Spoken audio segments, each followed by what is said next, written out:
जय आदिवासी. दोस्त हो, अन्न, वस्त्र आणि निवारा हा आदिवासी समाजासाठीचा रोजचा संघर्ष आहे. पण त्याही पेक्षा मोठा संघर्ष आहे शिक्षणासाठीचा.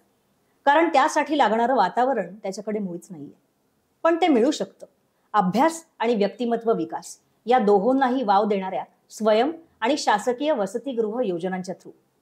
कसं ते आपण पाहणार आहोत assistant project officer hostel section याचा ऍडिशनल भार स्वीकारणाऱ्या श्री केतन पवार सर यांच्याकडून. नमस्ते सर. नमस्कार मॅडम. सर, शासकीय आदिवासी वसतिगृहातल्या वॉर्डन्सच्या कोणत्या कर्तव्य आणि जबाबदाऱ्यांची निश्चिती शासनाने केलेली आहे? याबाबत बघा, शासन निर्णय आहे 11/11/11चा. अच्छा. काही लिखित कर्तव्य आणि जबाबदाऱ्या आहेत, काही अलिखित सुद्धा आहेत, ज्या आपण स्वतःच ठरवून घेतलेल्या आहेत. सर्वात महत्वाचं म्हणजे वसतिगृहात प्रवेशित जे विद्यार्थी आहेत त्यांचे पालक म्हणून एक खूप मोठी जबाबदारी गृहपालांची आहे. विद्यार्थ्यांचं शैक्षणिक, बौद्धिक आणि आरोग्य हा सर्वांगीण विकास साधणे ही सर्वात मोठी जबाबदारी आहे गृहपालांची. तसंच शिक्षणाच्या उद्देशाने हे विद्यार्थी प्रवेशित झालेले आहेत वसतिगृहात. तर त्यांच्या ज्या शैक्षणिक संस्था आहेत, शाळा आहेत, महाविद्यालय आहेत, इथल्या प्राचार्यांना, शिक्षकांना भेटून त्यांची शैक्षणिक प्रगतीचा आढावा घेणे. जसं आपण स्वतःच्या मुलाची जबाबदारी काळजी घेतो त्याच प्रकारे कुठे कमी पडतात आमचे विद्यार्थी, एखाद्या विषयात कमी आहे का, त्यांची शिस्त आहे का शाळेमध्ये, महाविद्यालयात, ते व्यवस्थित वेळेवर येत आहेत का, एखादं लेक्चर बंक तर नाही करत, आणि एज्युकेशनल काही त्यांचे कमी आहे का याचा आढावा घेणे ही एक महत्वाची जबाबदारी आहे. तिसरं, शासनाकडून विविध प्रकारचा निधी येत असतो विद्यार्थ्यांसाठी हॉस्टेलच्या दैनंदिन कामकाजासाठी. त्या निधीची मागणी वेळेवर करणे आणि तो निधी वेळेवर खर्च करणे ही सर्वात मोठी जबाबदारी आहे गृहपालांची. विद्यार्थ्यांचं आरोग्य ही खूप मोठी समस्या असते. ते आजारी पडू नयेत. येस, ते आजारी पडू नये म्हणून आणि ते निरोगी राहावे म्हणून वेळोवेळी हेल्थ चेकअप करून घ्यावा, प्रिव्हेंटिव्ह केअर घ्याव्यात. आजारी विद्यार्थ्यांना वेळेवर आणि योग्य ठिकाणी उपचार मिळावा ही सगळ्यात मोठी जबाबदारी गृहपालांची आहे. हे तर झाले शासन निर्णयामध्ये सांगितलेल्या जबाबदाऱ्या. याच्या व्यतिरिक्त जे स्वतःहून अलिखित जबाबदाऱ्या प्रत्येकाने पार पाडायच्या आहेत त्या आहेत विद्यार्थ्यांचा सर्वांगीण विकास साधणे, त्यांचा व्यक्तिमत्व विकास साधणे, त्यांना कौशल्य विकासाचे विविध मार्गदर्शनपर कार्यक्रम उपलब्ध करून देणे, सभोवताल जे उपलब्ध असतील तज्ज्ञ मार्गदर्शक त्यांच्या माध्यमातून, किंवा काही मानधन तत्वावर उपलब्ध झाले तर त्यांच्या माध्यमातून, जेणेकरून विद्यार्थ्यांना आरोग्य, शैक्षणिक याच्याशिवाय इतर एक्स्ट्रा करिक्युलर संधी मिळतील, किंवा काही नवीन संधी आहेत.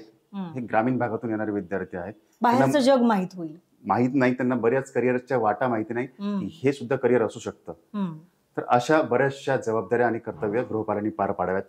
याच्याशिवाय विद्यार्थ्यांसाठी वेगवेगळे खेळ, मार्गदर्शन सत्र आयोजित करावे, ह्या महत्वाच्या जबाबदाऱ्या आणि कर्तव्य आहेत. खरंय सर, म्हणजे आश्रमशाळा संहिता जशी आहे तशी वसतिगृह संहिता नाहीये. वसतिगृह हे जे अलिखित नियम आहेत ते पाळण्याची खूप आवश्यकता आहे. कारण तशी लिखित वसतिगृह संहिता अजून पब्लिश झालेली नाहीये. बरोबर. त्यामुळे मी सुरुवातीलाच म्हटलं, काही लिखित कर्तव्य आणि जबाबदाऱ्या आहेत, काही अलिखित आहेत. तर दोघांचा मेळ घालून गृहपालांनी दोन्ही पार पाडाव्यात, अशा ह्या कर्तव्य आणि जबाबदाऱ्या आहेत. सर, हे GR आपल्याला कुठे वाचायला मिळतील? हे GR शासन निर्णय शासनाच्या संकेतस्थळावर, वेबसाईटवर अवेलेबल आहेत. आदिवासी विकास विभागाच्या 11/11/11चे शासन निर्णय आहेत. ज्याच्यात वसतिगृहाच्या प्रवेशाशी रिलेटेड खूप महत्वपूर्ण निर्णय झालेले आहेत. त्याच्याशिवाय खास बाबचे अंतर्गत जे प्रवेश देतो आपण विद्यार्थ्यांना, त्याचे शासन निर्णय दरवर्षी अपडेट होत राहतात. जुलै आणि सप्टेंबर या महिन्यामध्ये संकेतस्थळावर पब्लिक होत असतात. वसतिगृह प्रवेशाशिवाय पंडित दीनदयाल उपाध्याय स्वयं योजना आहे, ज्याची वेबसाईट आहे swayam.mahaonline.gov.in. त्यावर ज्या विद्यार्थ्यांचा वसतिगृहात प्रवेश होत नाही त्यांना ही सुविधा उपलब्ध आहे. त्याच्या इलिजिबिलिटी क्रायटेरिया सगळ्या ऑनलाईन अवेलेबल आहेत. तिथे विद्यार्थी स्वतः चेक करू शकतात. सर, याबाबत तुम्ही जास्त अधिकारावणीनं सांगू शकता, कारण की इंदिरानगरच्या हॉस्टेलला आपण 4 वर्ष गृहपाल म्हणून स्वतः राहिला आहात. तर तिथे 4 वर्षांचा अनुभव तुमचा कसा होता आणि त्यामध्ये तुम्ही नाविन्यपूर्ण उपक्रम कसे कसे राबवले? मी आधी नंदुरबारला कार्यरत होतो. नंदुरबारहून माझी बदली इंदिरानगरला झाली. अच्छा. मुलांशी इंट्रोडक्शन झाल्यानंतर काय काय आवश्यकता आहे मुलांना, कोणत्या गोष्टीच्या आपण इनपुट देऊ शकतो विद्यार्थ्यांना, याची मला जाणीव झाली. त्या दृष्टीने आमच्या जवळच आमची रेंटेड बिल्डिंग आहे, भाडे तत्वावर आहे, त्यामुळे आम्हाला ग्राउंड अवेलेबल नाहीये. पण जवळ एक शाळेचं ग्राउंड अवेलेबल आहे, डे केअर शाळेचं. तिथे आम्ही योगासन सकाळी सातत्याने घ्यायचो. जे ब्लँकेट्स होते तेच ब्लँकेट खाली अंथरायचो आम्ही, कारण योगा मॅट अवेलेबल नव्हत्या. तर योगाची ऍक्टिव्हिटी आम्ही सातत्याने घ्यायचो. जागतिक सूर्यनमस्कार दिन, जागतिक योगा दिन हे आम्ही साजरे करायचो. सगळे सण, सगळ्या जयंत्या, सगळे दिवस ते साजरे करायचो विद्यार्थ्यांसाठी. सर, तुम्ही शनिवारी रविवारी पण सगळ्यांना एकत्र साफसफाई करायला लावायचा, आपण पण करायचं? हा, वसतिगृहात एक मंत्रिमंडळ स्थापन केलं होतं आणि त्या विद्यार्थ्यांचंच ते मंत्रिमंडळ होतं. त्या मंत्रिमंडळाचे रूल्स, कोड्स हे सगळे विद्यार्थ्यांनीच ठरवले होते. मी फक्त त्यांना लीड करायचो, एक तुमचा सपोर्टिव्ह मी आहे म्हणून. तर त्यांनी ठरवलेले होते की आपण वसतिगृहाची साफसफाई, सगळ्या रूमची साफसफाई, सगळे जाळे जळमट स्वतः विद्यार्थी काढायचे, पार्किंग पासून सर्व वसतिगृह स्वच्छ करायचे. ती एक ऍक्टिव्हिटी खूप छान विद्यार्थ्यांनी कंटिन्यू केलेली होती. आणि सर, पार्किंगवरनं आठवलं की तुमचे बरेचसे प्रशिक्षण उपक्रम वगैरे असायचे, ते पण पार्किंग मध्ये झालेले? भाडे तत्वावर बिल्डिंग असल्यामुळे हॉल अवेलेबल नव्हता आम्हाला. सायबर सेलची आम्ही खूप चांगली ऍक्टिव्हिटी घेतली होती. नाशिक कमिशनर ऑफिसमध्ये सायबर सेल एक सेल ऍक्टिव्हिटी आहे. विद्यार्थ्यांना व्हॉट्सअप, फेसबुकच्या माध्यमातून किंवा एटीएमच्या माध्यमातून, फोन कॉलद्वारे कसे क्राईम घडतात, एखादी पोस्ट शेअर केल्याने कसे गुन्हे होतात हे माहिती नव्हतं. तर ती एक ऍक्टिव्हिटी वेगळी आम्ही घेतली होती. Practical aspects. विद्यार्थ्यांना कौशल्य विकासाच्या वेगवेगळ्या ऍक्टिव्हिटी आम्ही तिथे घेतल्या होत्या. परफ्यूम मेकिंग आहे, सोप मेकिंग आहे. कोरोना काळामध्ये प्लास्टिक बॅगवर बंदी आली होती. पेपर बॅग मेकिंग आहे. सॅनिटायझर पण होतं ना, हँड सॅनिटायझरची पण आम्ही एक ऍक्टिव्हिटी घेतली होती. स्वतः विद्यार्थ्यांनी सामान स्वतः आणलं होतं. ते ऍड्रेसेस आमच्या मार्गदर्शक जे होते त्यांनी अवेलेबल करून दिले होते. विद्यार्थ्यांनी स्वतः जाऊन साहित्य आणलं, प्रिपेअर केलं आणि दाखवलं सुद्धा प्रकल्प कार्यालयामध्ये की आम्ही ह्या ऍक्टिव्हिटी केल्या होत्या. इनोव्हेटिव्ह नेमप्लेट मेकिंग, जे बंगल्याच्या किंवा फ्लॅटच्या बाहेर नेमप्लेट्स असतात ते सुद्धा बनवायला शिकले होते विद्यार्थी. एक नेमप्लेट स्वतः आयुक्त किरण कुलकर्णी साहेबांच्या नावांची स्वतः विद्यार्थ्यांनी बनवली होती. 2017-18ची गोष्ट, 17-18च्या कालावधीत. आणि साहेबांना गिफ्ट दिली होती विद्यार्थ्यांनी, प्रचंड आवडली होती त्यांना ती. तर वेगवेगळे ह्या ऍक्टिव्हिटी कौशल्य विकासाच्या, करिअर गायडन्सचे वेगवेगळे आम्ही कार्यक्रम आयोजित केले होते की करिअरचे हे पण ऑप्शन असतात, बऱ्याच विद्यार्थ्यांना माहिती नाही. तर त्यासाठी तज्ञ मार्गदर्शक अवेलेबल झाले होते. स्पर्धा परीक्षेसाठी आम्ही विशेष एफर्ट घेतले होते, कारण बरेचसे विद्यार्थी स्पर्धा परीक्षेची तयारी करतात. तर त्याचे काही तज्ञ मार्गदर्शक ते बोलवले होते आम्ही हॉस्टेलमध्ये. लॉ कॉलेजेसचे आहे नाशिक शहरातले, त्यांची लास्ट इयरच्या विद्यार्थ्यांची एक ऍक्टिव्हिटी असते, जाऊन कम्युनिटीमध्ये अवेअरनेस करायचं, लिगल अवेअरनेस कॅम्पेन. ती एक टीम आमच्या हॉस्टेलला रेग्युलर यायची आणि ते लिगल अवेअरनेसचं कॅम्पेन आम्ही विद्यार्थ्यांसाठी घेतलं होतं. त्यालाही विद्यार्थ्यांचा खूप छान रिस्पॉन्स मिळाला होता. वारली पेंटिंग एक आहे, विद्यार्थी खूप चांगले पेंटर आहेत पण त्यांना थोडंसं गायडन्स नव्हतं. तर वारली पेंटिंगची ऍक्टिव्हिटी आम्ही वसतिगृहामध्ये सातत्याने घेतली होती. रक्तदान शिबिर घेतलं होतं. व्हॉलीबॉलच्या ज्या मॅचेस होत्या, नाशिक शहरामध्ये 8 हॉस्टेल आहेत मुलांचे. डे केअर शाळेच्या ग्राउंडवर आम्ही सगळ्या नाशिक शहरातल्या विद्यार्थ्यांसाठी व्हॉलीबॉलच्या मॅचेस अरेंज केल्या होत्या. आम्ही होस्ट झालो होतो. विनर पण आमचीच टीम होती, पण सगळे हॉस्टेल एकत्र आले होते त्या निमित्ताने. तर अशा वेगवेगळ्या ऍक्टिव्हिटी, काही हेल्थशी रिलेटेड, काही योगाशी रिलेटेड, स्पोर्ट्सशी रिलेटेड, जितके शक्य होते तितके आम्ही कव्हर करायचा प्रयत्न केला. आणि सर, इंग्लिशमध्ये इंट्रोडक्शनचा छान एक पार्ट होता. सर्व कार्यक्रम आणि जयंत्या ज्या साजऱ्या करायचो आम्ही, त्याच्यामध्ये वसतिगृहातले काही लाजणारे विद्यार्थी होते. इंग्लिश बोलायला सगळेच 90% स्टुडंट्स अडखळतात, लाजतात, न्यूनगंड असतो, स्टेज डेअरिंग नसते त्यांना. त्यासाठी रोटेशनने ठरवलं होतं, या जयंतीला हा विद्यार्थी इंग्लिशमध्ये इंट्रोडक्शन देईल आणि कोणीही त्याला हसणार नाही. त्याची वॉर्निंगच दिली होती, अजिबात हसायचं नाही, आपण सगळे सोबत आहोत. तर मग विद्यार्थी स्वतःहून पुढे यायला लागले. मी इंट्रोडक्शन देईल किंवा मी वोट ऑफ थँक्स सांगेल. सर्व विद्यार्थ्यांचे वाढदिवस साजरे व्हायचे, कॉन्ट्रीब्युशन सर्व विद्यार्थी स्वतःहून करायचे. तर प्रत्येकाचा वाढदिवस साजरा व्हायचा. ही पण एक वेगळी ऍक्टिव्हिटी होती. आमचं हॉस्टेल हे संपूर्ण हॉस्टेल वायफाय होतं. त्यासाठी विद्यार्थ्यांनीच पैसे जमा केले होते. रिस्ट्रिक्शन रूल्स विद्यार्थ्यांनीच ठरवले होते की फक्त अभ्यासाच्या साईट बघितल्या जातील आणि ते पाळले जायचे. प्रत्येक फ्लोअरवर राउटर बसवले होते, ऍक्सेस दिला होता 2 विद्यार्थ्यांकडे आणि ते सगळे सिक्युरिटी चेक्स व्हायचे. अशी ती पण एक खूप छान ऍक्टिव्हिटी होती. गेल्या 4 वर्षात अशा वेगवेगळ्या ऍक्टिव्हिटीज आम्ही केल्या होत्या. त्या 4 वर्षातल्या बॅचेस तुम्हाला कधी विसरल्या नसतील? त्या बॅचेसचे विद्यार्थी आजही मला भेटायला येतात. खूप चांगल्या ठिकाणी गेले बरेचसे विद्यार्थी. काही लॉ झालेले स्टुडंट अजूनही कोर्टात प्रॅक्टिस करतात नाशिकला, येतात सगळे भेटायला, शेअर करतात, साहेबांना भेटतात. कसं वाटतं तेव्हा? खूप चांगलं वाटतं. विद्यार्थ्यांना खूप चांगल्या लक्षात राहिल्या या गोष्टी. आणि त्यांचं हेच म्हणणं असतं, जसं आम्हाला मिळाल्या तसे आमचे जे भाऊबंद नंतर येतील, आमचे जे सबऑर्डिनेट येतील हॉस्टेलमध्ये, त्यांच्यासाठी अशाच ऍक्टिव्हिटी व्हायला हव्यात जेणेकरून सगळ्यांना सेम प्लॅटफॉर्म अवेलेबल होईल. खरंय. हाच प्रयत्न होता तेव्हा. सर, वॉर्डन म्हणून विद्यार्थ्यांच्या कलागुणांना कसा वाव देता येईल? सर्व विद्यार्थी उत्तम कलाकार आहेत, तसेच ते उत्तम खेळाडू पण आहेत. बरोबर. फक्त गरज आहे त्यांना गायडन्सची, इक्विपमेंट्सची. क्रीडा साहित्य अवेलेबल नाहीये, कला साहित्य उपलब्ध नाहीये.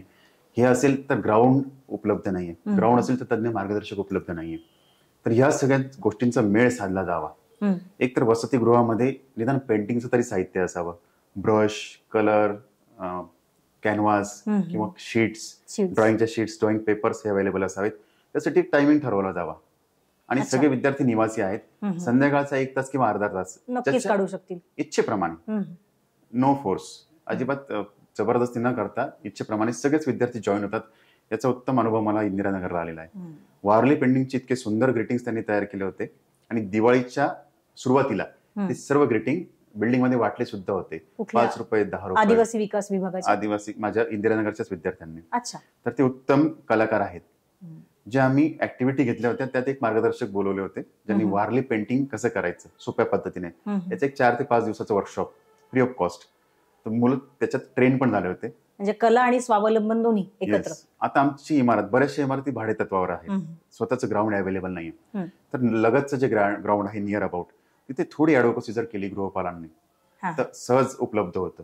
ते ग्राउंडची साफसफाई आम्ही करून देऊ या अटीवर आम्ही ते ग्राउंड उपलब्ध करून घेतलं. आम्ही सगळे खडे वेचले, ग्राउंड साफ केलं, व्हॉलीबॉलचे पोल गाडले, व्हॉलीबॉलची नेट लावली. ती एक ऍक्टिव्हिटी सुरू झाली. असं केलं तर कोण नाही म्हणेल. फक्त व्हॉलीबॉलच नाही, कबड्डीमध्ये सुद्धा उत्तम पारंगत आहे विद्यार्थी आपले. खो खो उत्तम खेळतात. तर ते साहित्य त्यांना उपलब्ध व्हावं, जवळच्या ग्राउंडसाठी ऍडव्होकसी व्हावी, कला साहित्य उपलब्ध व्हावं आणि तज्ञ मार्गदर्शकांचं थोडंसं गायडन्स मिळावं त्यांना. सर्व विद्यार्थी दोन्ही ऍक्टिव्हिटीमध्ये अत्यंत निपुण होतील असं माझं तरी नक्कीच मत आहे. ज्यांना ग्राउंड अजिबातच अवेलेबल नाहीये, जे अगदीच इंटिरियरला आहे, इंडोर ऍक्टिव्हिटी घेऊ शकतात स्टुडंटचे. जसं चेस आहे, चेस 200 ते 300 रुपयाला सहज अवेलेबल होऊ शकतं. कॅरम बोर्ड आहे, चेसचा एक सेट, कॅरम बोर्ड आहे, चेस आहे, इंडोर गेम घेऊ शकतो आपण. तर अशा प्रकारे विद्यार्थ्यांच्या कला आणि क्रीडा गुणांना वाव देऊन नक्कीच उत्तम खेळाडू, दर्जेदार खेळाडू आपण सहज तयार करू शकतो. Definitely sir. सर, तुमच्या मते विद्यार्थ्यांमधली व्यसनाधीनता, नैराश्य आणि आळस हे सगळं दूर व्हावं यासाठी वॉर्डन्सनी काय काय प्रयत्न केले पाहिजेत? विद्यार्थी आश्रमशाळेमध्ये किंवा हायस्कूल लेवलला असतात, त्यानंतर ते कॉलेज लेवलला आल्यावर त्यांची हॉस्टेलला एंट्री होते. साहजिक आहे, तालुक्याचं ठिकाण किंवा शहराचं ठिकाण, मोठं जिल्ह्याचं ठिकाण, नवीन फ्रेंड्स, नवीन ऍटमॉस्फिअर, निर्वाह भत्त्या सारखा पैसा हातात येतो दर महिन्याला. व्यसनाधीनतेच्या आहारी जाण्याची दाट शक्यता असते. इनफॅक्ट काही विद्यार्थी जातात सुद्धा, हा अनुभव आहे.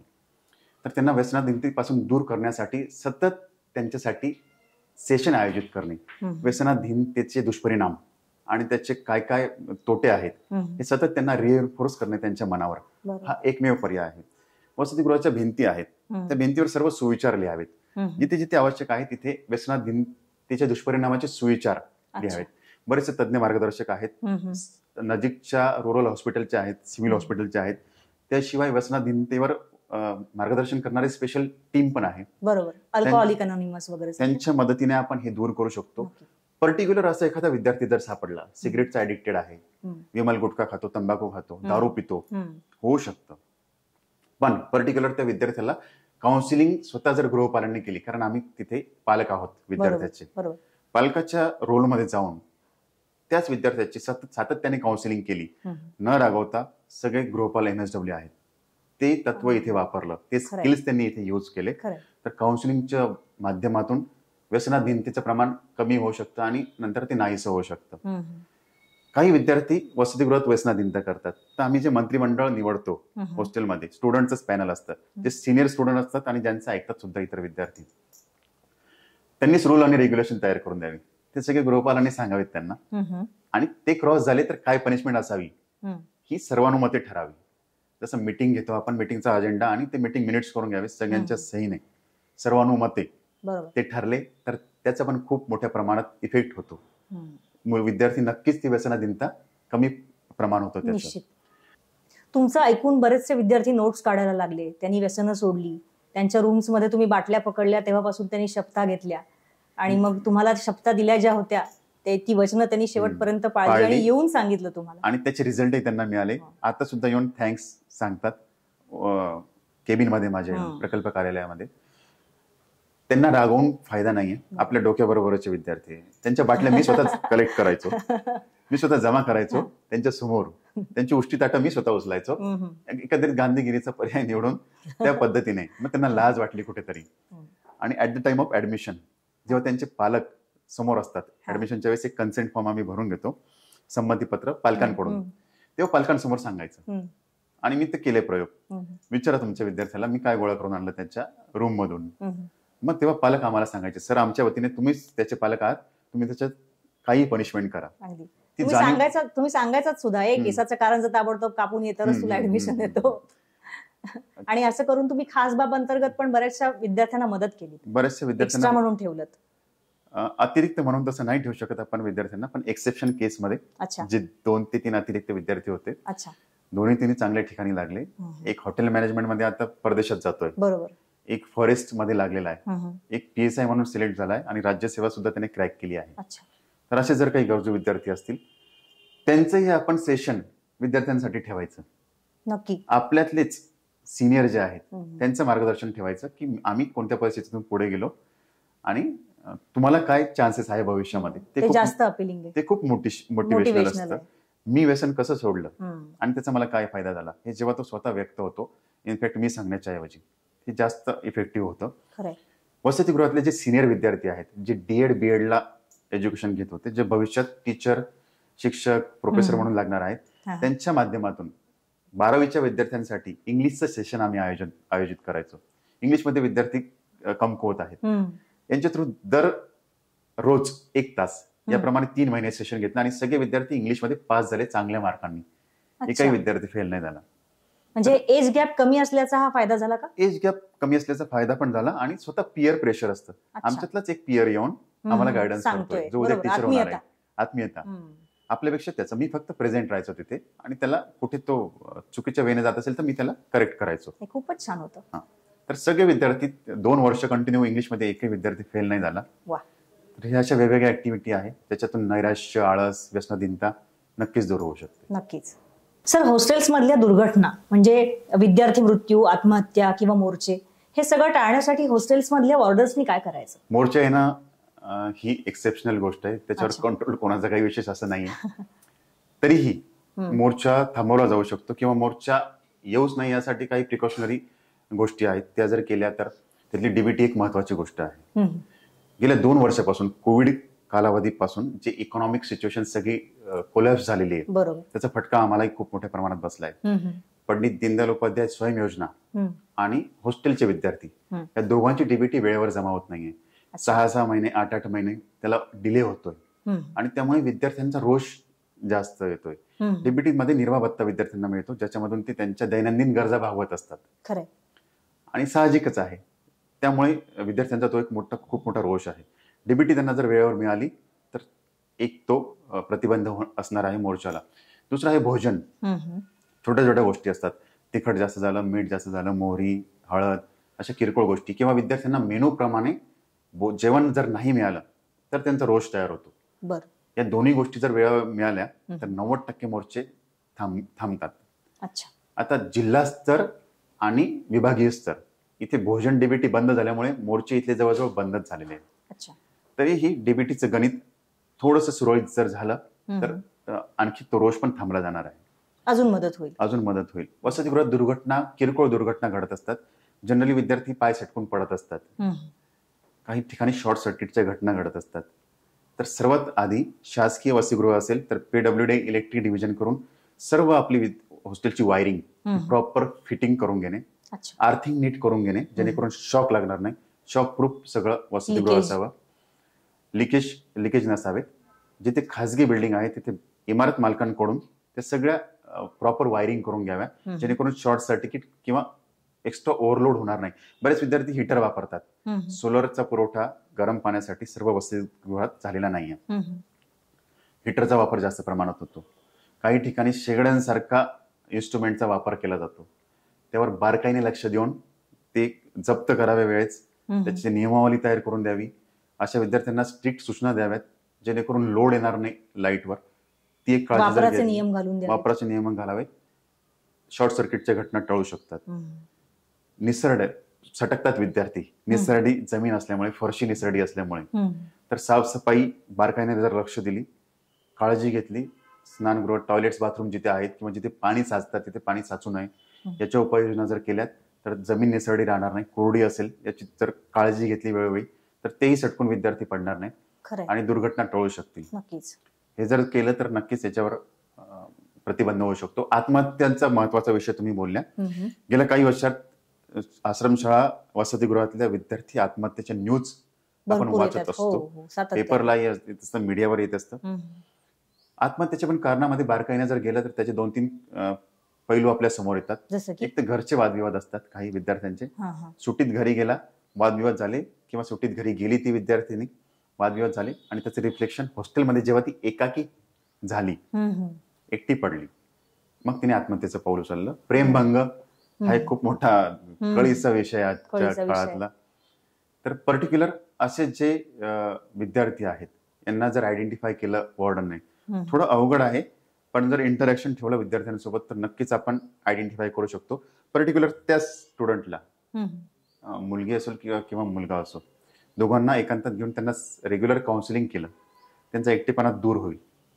त्याच्याशिवाय तज्ज्ञ मार्गदर्शक जे आहेत, मानसोपचार तज्ज्ञ आहेत किंवा आत्महत्या रोखण्यासाठीचे स्पेशल आणखी काही मार्गदर्शक आहेत, हेल्पलाईन्स आहेत, त्यांचं लाईव्ह सेशन विद्यार्थ्यांसाठी सातत्याने आयोजित करावं. कारण ही एका दिवसाची गोष्ट नाही. सातत्याने काउन्सिलिंग करावं लागणार आहे आपल्याला स्टुडंटचं, किंवा असे सेशन्स सातत्याने अरेंज करावे लागणार आहेत त्यांच्यासाठी, म्हणजे निगेटिव्ह सेल्फ टॉक कमी होईल. येस. आणि आपण जेव्हा वॉर्डन म्हणून पर्सनली इंटरॅक्ट करतो तेव्हा विद्यार्थ्याला खूप मोठा सपोर्ट वाटतो की मी एकटा नाहीये. घर जरी लांब असलं तरी ही पण माझी फॅमिली, ही माझी फॅमिलीच आहे, हे माझा परिवार आहे 75 स्टुडंटचा किंवा 125 स्टुडंटचा, मी इथे एकटा नाहीये. ते हेल्दी एन्व्हायरमेंट जर क्रिएट झाला ना, बऱ्याच ठिकाणी तसं आहे, कारण सर्व गृहपाल MSW आहेतच, पण जिथे कुठे लॅक्युना आहे तिथे ह्या त्रुटी जर भरून काढल्या तर नक्कीच आत्महत्या थांबायला सुद्धा मदत होऊ शकेल. सर, आपल्या केबिनमध्ये रोज 70 ते 80 मुलांची रोज पायपीट होत असते, लोंढाच्या लोंढा येत असतो, दूरवरून ते येतात, अक्षरशः पेठ, दिंडोरी अशा ठिकाणाहून, फक्त प्रोसिजर न समजल्यामुळे. तर ते होऊ नये म्हणून आपल्याला काय दक्षता घेता येईल? विद्यार्थ्यांना आपण 2 प्रकारे प्रवेश देतो. एक वसतिगृहात डायरेक्ट प्रवेश आहे. ज्या विद्यार्थ्यांचा वसतिगृहात प्रवेश होत नाही त्यांच्यासाठी पंडित दीनदयाल उपाध्याय स्वयं योजना आहे. म्हणजे विद्यार्थी स्वतः रूम घेऊन राहून शिक्षण घेऊ शकतात. वसतिगृहात प्रवेश नाही मिळाला म्हणून ते वंचित राहणार नाही. बरोबर. गेल्या 2-3 वर्षात प्रमाण वाढलंय विद्यार्थ्यांचं खूपच, कारण डीबीटी वेळेवर जमा होत नाही. अच्छा. त्यामुळे ते पण थोडेसे त्रस्त असतात की आमचे पैसे वेळेवर का जमा होत नाही. तर ही गोष्ट एक आहे. दुसरं आहे आधार ऑथेंटिकेशन. डीबीटी सगळे पैसे जे विद्यार्थ्याच्या खात्यावर जमा होतात, डायरेक्ट बेनिफिट ट्रान्सफर, हे आधार संलग्न त्यांच्या बँक खात्यात जमा होतात. आधारला जे बँक अकाउंट लिंक असतं, बऱ्याच विद्यार्थ्यांचे बँक अकाउंट बंद झालेले आहेत, इनसफिशियंट फंड आहे, बऱ्याच नॅशनलाइज बँक मर्ज झालेल्या आहेत, त्यांचे IFSC कोड चेंज झालेले आहेत, बऱ्याच विद्यार्थ्यांचे इनऍक्टिव्ह अकाउंट्स आहेत, काका मामाचं आहे असं काहीतरी आहे, ते पण आहे, इन ऑपरेटिव्ह अकाउंट आहेत. काही विद्यार्थी आश्रमशाळेतून वसतिगृहात आले आहेत. आश्रमशाळेत असताना किंवा ज्युनियर हायस्कूल लेवलला असताना वडिलांचं किंवा नातेवाईकांचं, घरातल्या कोणाचं तरी अकाउंट असतं आणि मोबाईल नंबर यांचा असतो. तर असे बरेचसे प्रॉब्लेम आहेत. किंवा काही डॉक्युमेंट्स अपलोड झालेली नसतात नीट. तो एक विषय आहे. विद्यार्थी पूर्णपणे सायबर सेंटरच्या भरोश्यावर अवलंबून असतात. त्याने एक डिजिट जरी चुकीचा टाकला किंवा एक डॉक्युमेंट जरी चुकीचं अपलोड केलं, काही रूल्स आहेत आम्हालाही. ऑनलाईन ते व्हेरिफिकेशन करूनच मग आम्ही विद्यार्थ्याला अप्रूव्ह करतो फॉर्म. आम्ही अप्रूव्ह केल्यानंतर मग हॉस्टेल सेक्शनला जातो, मग मेरिट लिस्ट जनरेट होते. तर ह्या प्रोसेसमध्ये जे डॉक्युमेंट अपलोड करायचे असतात, उत्पन्न दाखला असेल तो करंट इयरचाच असावा, मागच्या वर्षाचा नसावा. ओके. किंवा आधार कार्ड कंपल्सरी असावं. आधार कार्डवर पत्ता बघून आम्ही ठरवू शकतो विद्यार्थी कुठला नेटिव्ह आहे.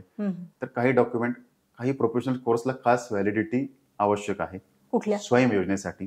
कुठल्या सर? जसे इंजिनिअरिंग आहे, मेडिकल फील्डचे सगळे आहे. अच्छा. कॅप राऊंडच्या थ्रू ज्या स्टुडंटचे ऍडमिशन होतात त्यांना सगळ्यांना पंडित दीनदयाल उपाध्याय स्वयं योजनेसाठी खास व्हॅलिडिटी आवश्यक आहे. ती अपलोड केली जात नाही विद्यार्थ्यांकडून वेळेवर. तर ह्या सगळ्या गोष्टींसाठी आम्ही एक नियोजन केलं आहे आता या वर्षाच्या सुरुवातीलाच 23-24 या शैक्षणिक वर्षाच्या सुरुवातीलाच सर्व महाविद्यालयाचे जे कन्सर्न क्लर्क आहेत किंवा टीचर्स आहेत किंवा ब्रँचचे हेड आहेत त्यांचं एक वर्कशॉप आम्ही आयोजित करणार आहोत आणि ह्या इन्स्ट्रक्शन कॉलेज मार्फतच विद्यार्थ्यांना जाव्यात. बरोबर. याचा एक फ्लेक्स तयार केला जाणार आहे. आम्ही काही नियम जे विद्यार्थ्यांना आवश्यक आहेत, इलिजिबिलिटी क्रायटेरिया, म्हणजे तिथल्या तिथे मुलं वाचू शकतील, कोणते डॉक्युमेंट अपलोड केले जावेत, आधार ऑथेंटिकेशन करून घ्यावं, आधार लिंकिंग करून घ्यावं, हे वाचूनच विद्यार्थ्यांचा इतक्या लांब येण्याचा प्रश्न राहणार नाही. कॉलेज लेवलच त्यांचे प्रश्न जर सुटले तर इथे येणार नाही. तर एका खेपेला 150-200 रुपये बसचे जर धरले तर मग 4 खेपांमध्ये 800 ते 1000 रुपये त्यांचे फक्त जाण्या येण्यासाठी आणि चौकशांसाठीच खर्च होत आहेत आणि त्यांचा अभ्यासाचा वेळही वाया जातो. अगदी अगदी महत्वाची स्टेप आहे सर, ही वेलकम स्टेप आहे. येस. बरं सर, एपीओ वसतिगृह म्हणून आता इथून पुढे येणाऱ्या उपक्रमांवरती तुम्ही कसं फोकस करायचं ठरवलं? तुमचं लाईन ऑफ ऍक्शन काय आहे? 2023-24 या शैक्षणिक वर्षामध्ये बऱ्याच ऍक्टिव्हिटी प्लॅन करायच्या ठरवलेल्या आहेत. एक तर खूप उत्तम स्पोर्ट्स पर्सन आहेत सगळे स्टुडंट्स, बरोबर, गर्ल स्टुडंट और बॉय स्टुडंट्स. बरोबर. नाशिक शहरात एक चांगलं क्रीडेचं वातावरण आहे, क्रीडापटूंची जन्मभूमी, कर्मभूमी आहे. येस. आणि क्रीडा स्टेडियम पण अवेलेबल आहे आडगावला. तर त्या स्टेडियम जवळ जे हॉस्टेल आहे तिथे फक्त स्पोर्ट्स पर्सन खेळाडूंनाच प्रवेश दिला जाणार आहे. यासाठी आम्ही एक प्लॅन ऑफ ऍक्शन तयार करत आहोत. कोणत्या खेळात ते पारंगत आहेत हे बघून त्यासाठीचे तज्ञ कोच अवेलेबल करून देणार आहोत. त्यांना ते स्पोर्ट्सचं साहित्य पण आम्ही उपलब्ध करून देणार आहोत. मीनाताई ठाकरे स्टेडियम जे आहे तिथे आम्ही वेळही मागून घेणार आहोत आणि तिथे त्यांचं ते ट्रेनिंग चालणार आहे. मिशन नॅशनल गेम्स हे एक नामकरण केलं आहे. तर हा एक प्लॅन आहे, मान्य प्रकल्प अधिकारी यांच्या मार्गदर्शनाने आम्ही त्याच्यावर वर्क करत आहोत. तर ते एक खूप महत्वाची आमचं प्लॅन ऑफ ऍक्शन असणार आहे. दुसरं, ज्या ऍक्टिव्हिटी मी इंदिरानगरला घेत होतो किंवा बरेचसे गृहपाल घेतात तर या स्कॅटर्ड ऍक्टिव्हिटी आहे, बरोबर, या युनिफॉर्म नाही. आता तर एका वाक्यात नाहीये. नाशिक प्रकल्पामध्ये 32 वसतिगृह आहेत, 32 हॉस्टेल आहेत. त्यामुळे एका हॉस्टेलला तो इव्हेंट होतो, दुसरं हॉस्टेल वंचित राहून जातो. बरोबर. तर एक कॅलेंडर तयार करणार होतो आम्ही ऍक्टिव्हिटीचं. अच्छा. त्याच्यात योगा सेशन्स, मेडिटेशन, स्पर्धा परीक्षा मार्गदर्शन, करिअर गायडन्स, पेंटिंगचे सेशन्स, हे मानसोपचार तज्ञांचे सेशन्स, काही सिकल सेल अॅनिमियाचे सेशन्स, काही जॉब फेअर सारख्या ऍक्टिव्हिटी, सगळं एकत्र ऍट द सेम टाइम सगळ्या 32 रोटेशनने सगळ्या हॉस्टेलला होणार. अच्छा.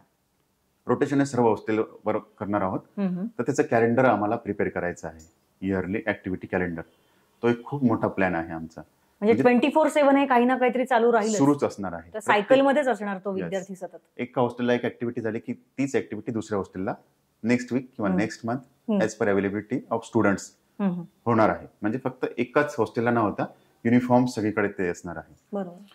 दुसरं एक महत्वाचं आम्ही घेणार आहोत, 11-11च्या GR मध्ये ठरवल्याप्रमाणे सर्व विद्यार्थ्यांसाठी स्पर्धा परीक्षा मार्गदर्शन हे सर्व 32 हॉस्टेलला त्या एज ग्रुपच्या विद्यार्थ्यांना जे एलिजिबल आहेत त्यांच्यासाठी आम्ही ते घेणार आहोत, जेणेकरून नेमकं गायडन्स मिळावं स्पर्धा परीक्षांचा, तो हेतू असणार आहे. जसे कॅम्पस इंटरव्ह्यू होतात प्रायव्हेट कंपनीकडून मोठ्या मोठ्या कॉलेजेसमध्ये, त्या धर्तीवर आपल्याकडे प्रोफेशनल स्टुडंट्स आहेत, टेक्निकल स्टुडंट्स आहेत, त्यांच्यासाठी जॉब फेअर आपण अरेंज करणार आहोत. स्किल डेव्हलपमेंटचं जे युनिट आहे स्टेट गव्हर्नमेंटचं, त्यांच्या माध्यमातून, त्यांच्या मार्गदर्शनातून आणि त्यांच्या प्रयत्नाने आपण जॉब फेअर नाशिक शहरातल्या ज्या कंपनीज आहेत त्यांच्या थ्रू आपण अरेंज करणार आहोत. तर भविष्यातले असे काही महत्वाचे डिसिजन्स आहेत जे आम्ही प्लॅन केले आहेत. ग्रेट. त्याच्यातून एक उत्तम विद्यार्थी सर्वांगीण विकास घडेल, हाच त्याच्या मागचा हेतू आहे. नक्कीच, का नाही. असं जर का झालं तर आपल्या नाशिक जिल्ह्यातूनच काय, हे सगळीकडे पायलट प्रोजेक्ट म्हणून महाराष्ट्र स्तरावर राबवलं गेलं तर राष्ट्रीय चारित्र्याचे विद्यार्थी घडू शकतील. एकटे आपल्या महाराष्ट्राकडून ते दिले जातील देशाला, नाही का? येस. विद्यार्थ्यांसाठीच्या प्लॅन प्रमाणेच वॉर्डनसाठी पण एक खूप एक प्लॅन केलेला आहे आम्ही डिझाईन. तसं कॉर्पोरेट फील्डमध्ये असतं, एका ठराविक पिरियड नंतर, ठराविक वेळेनंतर तेच काम करून एम्प्लॉई किंवा कलिग आपले कंटाळतात.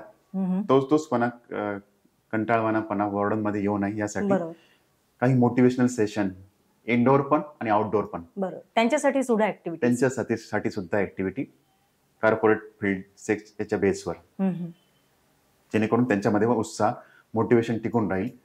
ते पण एक नियोजन करणार आहोत आम्ही प्लॅन ऑफ ऍक्शन मध्ये, ही गोष्ट इन्क्लूड आहे. ग्रेट. असं जर का नाशिक जिल्ह्यात होऊ शकतं तर महाराष्ट्रातल्या जिल्ह्यात का नाही होऊ शकत? आणि असं जर का महाराष्ट्रात होऊ शकतं तर महाराष्ट्राकडून देशाला राष्ट्रीय चरित्र्याचे कितीतरी खेळाडू, कितीतरी चांगले विद्यार्थी मिळू शकतील, नाही का? Sir, looking forward to work together. धन्यवाद मॅडम. Thank you sir.